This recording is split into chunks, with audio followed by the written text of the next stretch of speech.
Hi అండి. అందరికీ నమస్కారం. Welcome back to my channel. ఈ వీడియోలో సీఎంతో ఇప్పుడే ముగిసినటువంటి ఉద్యోగ సంఘాల సమావేశం, సంచలన నిర్ణయాల ప్రకటన అంటూ అప్డేట్ రావడం జరిగింది.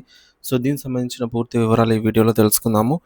వీడియో అయితే ఎక్కడే గానీ స్కిప్ చేయకుండా ఎండ్ వరకు చూసేయండి. అప్పుడు ఇన్ఫర్మేషన్ పూర్తిగా అర్థమవుతుంది. అలాగే వీడియో చూస్తున్న ప్రతి ఒక్కరు వీడియోకి లైక్ చేయండి ఫ్రెండ్స్. ఈ వీడియోని తోటి ఉద్యోగ, పెన్షన్ మిత్రులతో అయితే షేర్ చేయండి. కొత్తగా మన ఛానల్ చూస్తున్నవారు ఇంకా ఎవరైనా సబ్స్క్రైబ్ చేసుకోకపోతే వెంటనే మన ఛానల్ అయితే సబ్స్క్రైబ్ చేసుకోండి. సో, సబ్స్క్రైబ్ చేసుకోవడం వల్ల నేను చేసే ప్రతి ఒక్క వీడియో మీ వరకు రీచ్ అవుతుంది. సో, ఆలస్యం చేయకుండా వివరాల్లోకి అయితే వెళ్ళిపోదాము.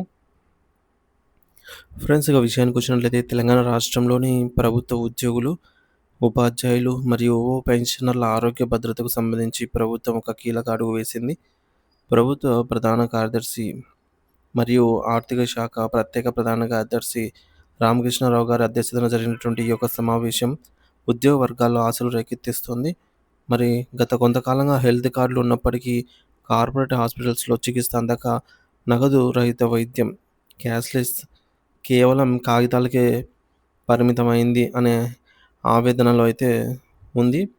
మరి ఈ యొక్క అన్నిటికీ కూడా శాశ్వతమైనటువంటి పరిష్కారము చూపించాలనే లక్ష్యంతో ఈ భేటీ జరిగిందనమాట. మరి ఈ యొక్క సమావేశంలో ఉద్యోగ సంఘాల నాయకులు ప్రధానంగా 1.5% వేతన కోత అంశాన్ని అయితే ప్రస్తావించారు.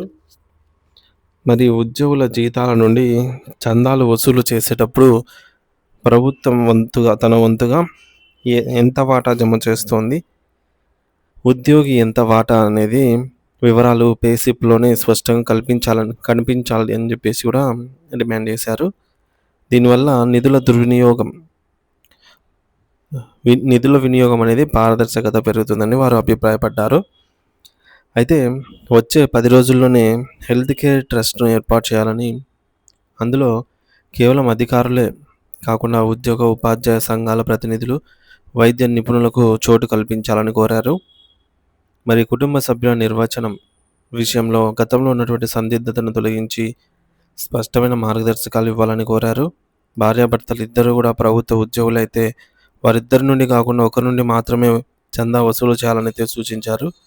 కేవలం రాష్ట్రంలోనే కాకుండా సరిహద్దు ప్రాంతాల్లో ఉండేవారికి లేదా అత్యవసర పరిస్థితుల్లో పొరుగు రాష్ట్రాల్లోని కార్పొరేట్ హాస్పిటల్స్లో కూడా ఈ యొక్క హెల్త్ కార్డులు చెల్లుబాటు అయ్యేలాగా చర్యలు తీసుకోవాలని విజ్ఞప్తి చేశారు.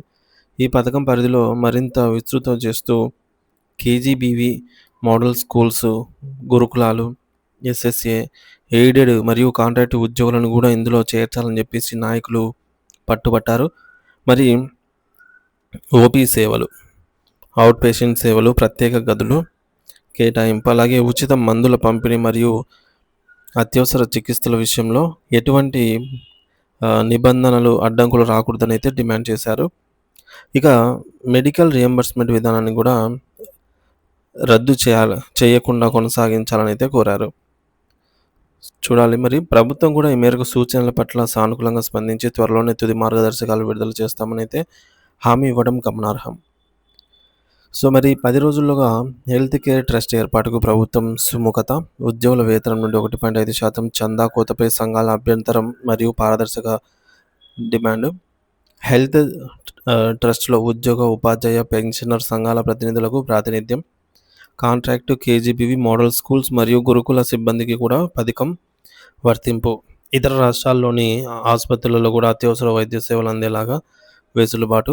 నగదురహిత వైద్యంతో పాటు మెడికల్ రియంబర్స్మెంట్ విధానం కొనసాగింపు.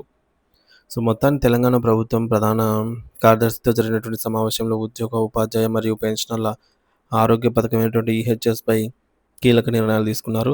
హెల్త్ కార్డుల ద్వారా కార్పొరేట్ హాస్పిటల్స్లో ఎదురవుతున్న ఇబ్బందులను తొలగించి పారదర్శకమైన విధానాన్ని తీసుకురావటమే ఈ యొక్క సమావేశ ప్రధాన ఉద్దేశము.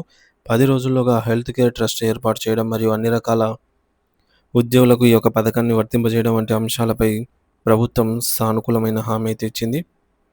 సో, ఇది ఫ్రెండ్స్ ఇప్పటివరకు ఉన్న తాజా సమాచారము. ఈ వీడియోని అయితే లైక్ చేయండి.